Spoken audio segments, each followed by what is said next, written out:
Hello and welcome sa Invested.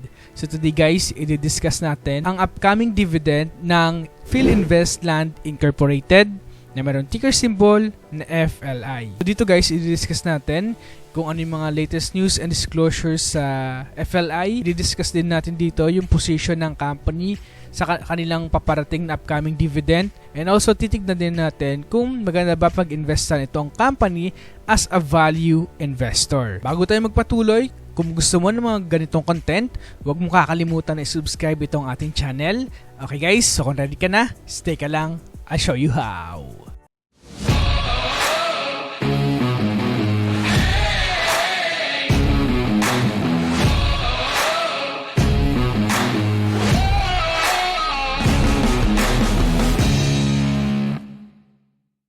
Bago tayo magsimula, inaanyayahan ko muna kayo na i-subscribe itong ating channel para maging updated ka sa mga bagong videos na lalabas. And also, huwag mo na rin kakalimutan na i-like itong ating video para marami pang potential investor ang maabot itong ating channel.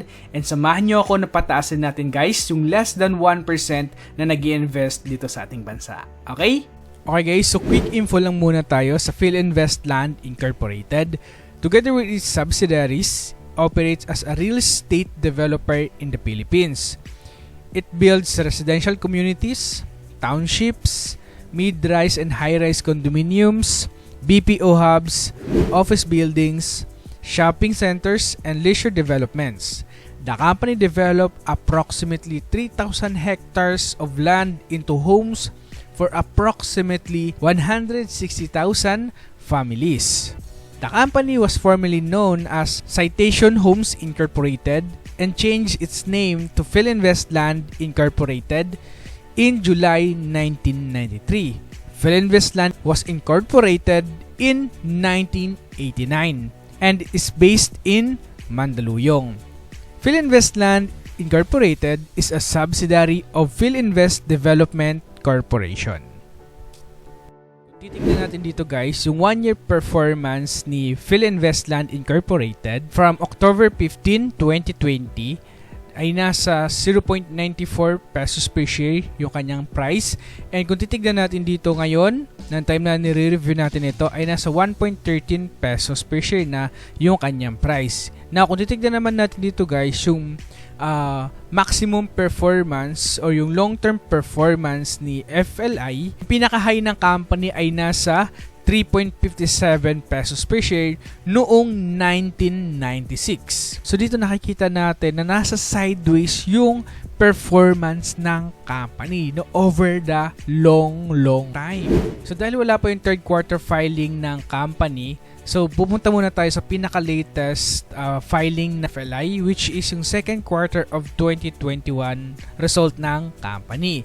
So kung titignan natin dito guys, yung nakuha ng company na revenue ay nasa 3.97 billion pesos. Tumaas naman siya guys ng 29% compared to the second quarter of 2020. And also kung titignan natin dito, yung nakuha nila na net income sa second quarter ay nasa 1.09 billion pesos. Tumaas naman yung kanilang income ng 15% compared to the second quarter of 2020. Now, kung titignan natin dito guys, medyo bumaba yung kanilang profit margin, no? So yung profit margin nila in second quarter of 2020 ay nasa 31%. Now, nakakuha na lang sila ng 27% na profit margin. Okay, so nang tinignan natin kung bakit nag-decrease yung kanilang profit margin because of higher expenses ng FLI. Kung titignan naman natin dito guys, yung revenue breakdown ni FLI, so yung pinakamalaki nagko-contribute sa kanilang revenue ay ang kanilang real estate na nasa 60.3% nanggagaling dyan, and susundan ng leasing na nasa 39.7%. Ito naman yung latest news and disclosures ni FLI. So ito ay pinablish noong July 6, 2021. Filinvest Street Corporation has filed an IPO in the amount of 13.56 billion pesos and sa maximum price na 8.3 pesos per share. So another news and disclosure sa FLI. So ito naman yung project ngayon ng company, yung Filinvest Innovation Park New Clark City. So dito sinasabi In September 2020, FBCI, Filinvest Joint Venture Development Company, with the governments, signed up its first prospective locator for the sale of 25-year leasehold rights for a 1.2 hectare industrial park lot. The locator intends to begin construction of its facilities by the later half of 2021 and commence with commercial operation a year after. Okay. So another project ng Filinvest, ito yung kanilang Filinvest Innovation Park Ciudad de Calamba.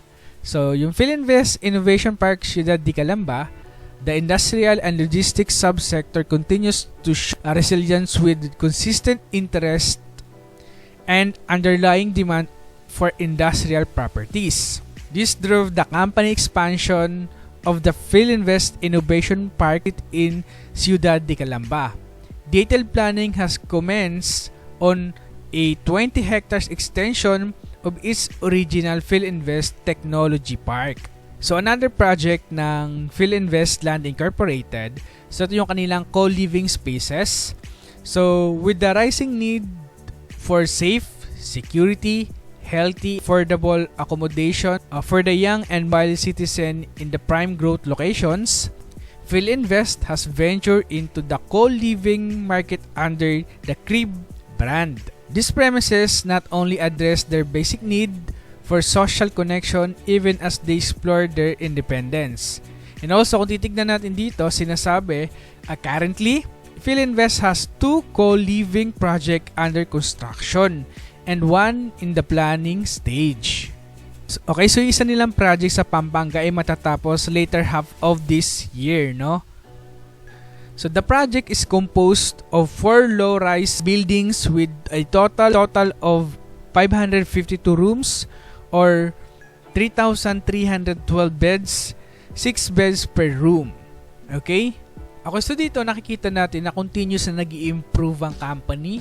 Dito nakikita natin na talagang tinitik advantage nila kung ano yung pinakamalakas na demand, no? Also nakikita natin na magko-continuous na magbo-boost yung BPO industries, which is makaka-apekto din ito sa FLI or sa Filinvest kasi meron din silang pinapaupahan na commercial buildings. Okay, so ito naman yung recent insider transactions. So yung pinaka-latest nila na may bumili na insiders ay noong July 12, 2021 sa halagang 1.5 million pesos sa maximum price na 1.16 pesos per share and the rest of transactions. And this is the insider trading volumes ng company. Okay?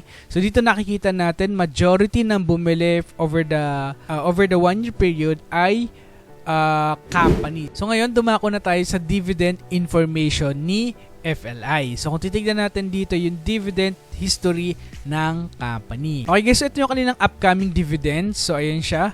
So yung kanilang dividend per share na ibibigay ay nasa 0.015 dividend per share. Okay guys, so kung titignan naman natin dito yung long dividend history ni FLI from 2011, yung kanilang dividend yield na binibigay sa kanilang mga shareholders guys ay nasa 3.3% per year and dividend per share guys na nasa 0.039 dividend per share per year. And fast forward guys to today, yung kanilang dividend yield as of October 17, 2021 ay nasa 2.7% per year and dividend per share na nasa 0.031 dividend per share. So dito guys nakikita natin na over the past 10 years bumababa yung kanilang dividend na binibigay sa kanilang mga shareholders, no? So last year lang yung kanilang binigay na dividend sa kanilang mga shareholders ay nasa around 6.3% per year and now nasa 3% na lang yung kanilang binigay na dividend because naapektuhan ng massively itong company, no? Kaya nakikita natin na bumaba talaga yung binigay na dividend ng company. Pero kung titignan naman natin dito guys, yung projection ng mga analysts sa dividend ng company in the end of 2023 ay nasa 6.3% per year and dividend per share nasa 0.071 dividend per share per year. Yung kanilang ibibigay sa kanilang mga shareholders. Okay? Now, para makatanggap ka ng upcoming dividend ni FLI, so kailangan mo lang maging part owner or shareholders ng company in the next coming 23 days, no, to receive the upcoming dividend. So yung kanilang ex-dividend guys ay sa November 10, 2021, and yung kanilang dividend pay date guys ay sa December 9, 2021. Okay?